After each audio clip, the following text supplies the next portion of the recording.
قومی حکومت دیکھیے، میرے نزدیک قومی حکومت وہ ہوتی ہے جو قوم کی آواز ہو. قوم کی آواز یہ حکومت نہیں ہے.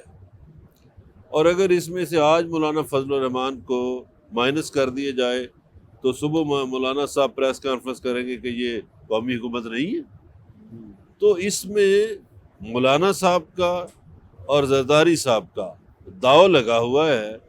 گالیاں نون لیگ کو پڑ رہی ہیں. اچھا، ہاں تو گالیاں تو یہ ان کو پڑ باقیوں رہی کو ہیں. نہیں کرٹیسائز کیا جا رہا؟ دیکھیے باقیوں کو مولانا صاحب کو کون کرتا ہے؟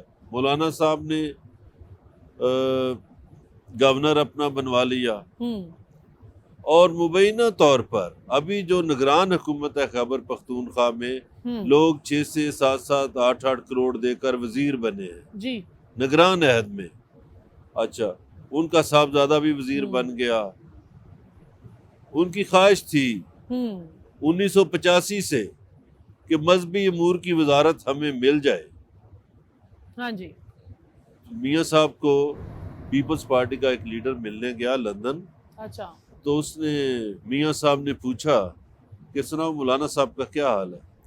اس نے کہا مولانا صاحب تو آپ کی نسلوں کو دعائیں دے رہے ہیں. اچھا، وہ کیسے؟ انہوں نے کہا ان کی 1985 سے خواہش تھی کہ مذہبی امور کی وزارت ہمیں مل جائے، وہ آپ نے دے دی. اور اب نیا جو کام ہے وہ کیا ہوتا ہے؟ اس نے کہا جی وہ کیا ہوتا ہے؟ اس نے کہا جب وزیر اعظم مولانا صاحب کو ملنے جاتا ہے یا مولانا صاحب وزیر اعظم کو ملنے جاتے ہیں تو وہ اپنے بھائیوں کو اور بیٹوں کو بٹھا لیتے ہیں.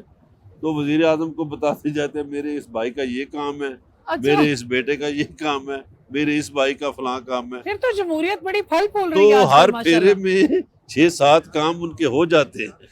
اچھا، ہاں چلیں یہ تو بڑی زبردست تو آپ نے خبر یہ دی. قومی حکومت اسی طرز کی ہے نا. اچھا. عجیب قومی حکومت ہے کہ قوم رو رہی ہے، حکومت ہنس رہی ہے. تو قوم کے مزاج کے ساتھ تو یہ ملتی نہیں. تو مجھے نہیں سمجھ آتی کہ ایک بڑی پارٹی اس کو آپ نظر انداز کر کے کیسے کہہ سکتے ہیں یہ قومی حکومت ہو؟ قوم کی آواز تو اس کے ساتھ ہے جو اقتدار سے باہر ہے. اور یاد رکھیے یہ میں اب پرانی بات کرنے لگا ہوں 1400 سال سے کہ آپ حکمرانی تو کر سکتے ہیں مگر دلوں کی حکمرانی اور چیز ہے. بالکل.